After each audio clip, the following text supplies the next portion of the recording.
धनतेरस से शुरू होकर 5 दिनों तक चलने वाले दीपावली पर्व को लेकर जिला अस्पताल प्रशासन पूरी तरह अलर्ट मोड पर है। मुख्य चिकित्सा एवं स्वास्थ्य अधिकारी ने बताया कि त्योहारों के दौरान 3 प्रमुख जोखिम सामने आते हैं: पटाखे, खान-पान और वाहन दुर्घटनाएं।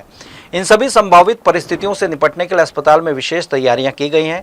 आइसोलेशन वार्ड को एक्टिव किया गया है, दवाओं को पर्याप्त उपलब्धता सुनिश्चित की गई है और 10 वार्ड बॉय तथा समस्त चिकित्सा स्टाफ को मुस्तैद रखा गया है। मुख्य चिकित्सा अधिकारी ने आम नागरिकों से अपील करते हुए कहा कि खाद्य वस्तुएं केवल मानक दुकानों से ही खरीदी जाए। खुली या बासी मिठाइयों और मिलावटी पदार्थों के सेवन से फूड पॉइजनिंग की आशंका रहती है। वहीं पटाखे जलाते समय विशेष सावधानी जरूरी है। उन्होंने कहा कि छोटे बच्चों को नायलॉन या टाइट कपड़े न पहनाएं, बल्कि कॉटन के ढीले कपड़े पहनाएं। पटाखे जलाते समय सीधे हाथ में आग लगने की बजाय लकड़ी या डंडे की सहायता से जलाएं और पास में पानी की बाल्टी अवश्य रखें। अधिकारियों ने कहा कि भारी आवाज वाले बम और लंबे समय तक जलने वाले पटाखों से दूर रहें, क्योंकि इनमें कानों पर असर पड़ सकता है और अस्थायी रूप से सुनने में दिक्कत आ सकती है।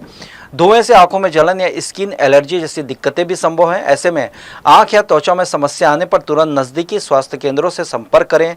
त्योहारों के दौरान बढ़ने वाली दुर्घटनाओं को ध्यान में रखते हुए अस्पताल प्रशासन ने x ray, surgery, orthopaedic, medicine, anaesthesia और आई विभाग को अलर्ट पर रखा है। सीएमएचओ ने बताया कि सभी डॉक्टरों और नर्सिंग स्टाफ की ड्यूटी चार्ट जारी कर दी गई है। उन्होंने कहा कि हमारी चिकित्सा व्यवस्था तैयार है, लेकिन सबसे बड़ा बचाव जनता की अपनी सावधानी है। दीपावली का आनंद सुरक्षा और संयम के साथ लें। जैसा कि विदित है, आज से 5 दिवसीय धनतेरस से प्रारंभ होकर दिवाली का पर्व प्रारंभ हो गया है और इसमें विशेषकर इसमें 2 प्रकार की चीज़ें सामने आती हैं, 2 या 3। पहला तो हो गया कि पटाखे, दूसरा है खान-पान और तीसरा है वाहन परिवहन। खान-पान की बात है तो मिलावटी युक्त भोजन या फूड पॉइजनिंग की स्थिति बन जाती है, तो उसके लिए आइसोलेशन वार्ड को तैयार रखा गया है। नर्सेस, वार्ड बॉय सबको मुस्तैद रखा गया है। दवाइयों की उपलब्धता सुनिश्चित की जा रही है। अंततोगत्वा हमारे कैजुअलिटी में लाए जाने पर हम तो जो व्यवस्था है वो तो करेंगे ही। उसके लिए सिल्वर सल्फर डाइजिन से लेके IV फ्लूइड से लेके दवाइयाँ, सिस्टर ड्यूटी, डॉक्टरों की ड्यूटी, सभी सर्कुलर जारी कर दिया गया है। वो तो अस्पतालीन व्यवस्था की बात है। मैंने सामाजिक सरोकार के रूप में एक समझाइश देने का प्रयास भी किया है कि कैसे हम पटाखों का उपयोग करें या उसका आनंद लेवें। और तीसरी बात यह है कि किन किन विभागों के हमारे मरीज आएंगे, आपने पूछा। धुआं है, एलर्जी है तो स्किन के आ सकते हैं। धुआं आँख में जाएगा तो आँख में लालपन हो सकता है, तो स्किन हो गया, आई हो गया। बड़े बड़े जो लड़ वाले पटाखे जो कई मिनट या आधे घंटे 15-20 मिनट के, आप जानते हैं कि वो लड़ लगाई जाती है, खासकर ये सदर बाज़ार रोड में।